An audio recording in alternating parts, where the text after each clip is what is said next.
when I was at this press conference with these women, the depth of the evil I didn't understand until they spoke it, which was as 14-year-old girls, they were told by a friend at high school, come over to this old guy's house, give him a massage, and you can make $200. By the way, he's got a nice swimming pool and all this other stuff. All you got to do is give him a massage.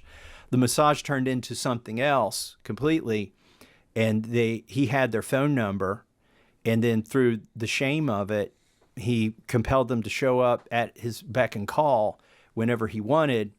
And this is where it gets really evil. The only way they could get out of it, of showing up and performing sexual favors for Jeffrey Epstein, was if they found another girl at their high school who would do it in their place. And so they were coerced into, and one of the witnesses, survivors, broke down in tears because she admitted, she just said, listen, I was faced with finding a girl for him to take my place or going back there and doing that, and I found another girl. And so what happens is now, people are still doing this, even after they know these are 15-year-old girls who were coerced into it by an adult man. They're saying, oh, you were a sex trafficker. You trafficked these women.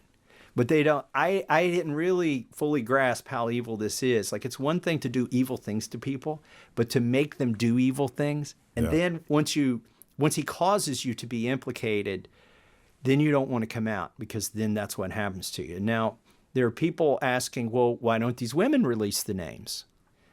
And the reason is these are billionaires like that. So what happened is Epstein, once they got to the age of consent, they weren't exciting to him anymore. And he would traffic them to his friends. Now, so you might, at this point, they're going to say, oh, well, there were prostitutes. They were 18. They were age of consent. Jeffrey Epstein was giving them something. And then they did, sexual things with these men. And so what happens is those men who have billions of dollars, they had money to pay off police departments, to lose reports, to pay off judges. What they would typically do is they would, a lot of these girls were from families that weren't very affluent. The family would end up with $150,000 up to $500,000 of money, and the girl wouldn't testify. So basically, that's one of the things they would do. But now they would just sue them into poverty for defamation. And if you don't have the power that the government has to discover these facts, then you can't contest the defamation case well enough. And the process is the punishment. They basically go broke just trying to hold up their name. So that's where this thing is. The speaker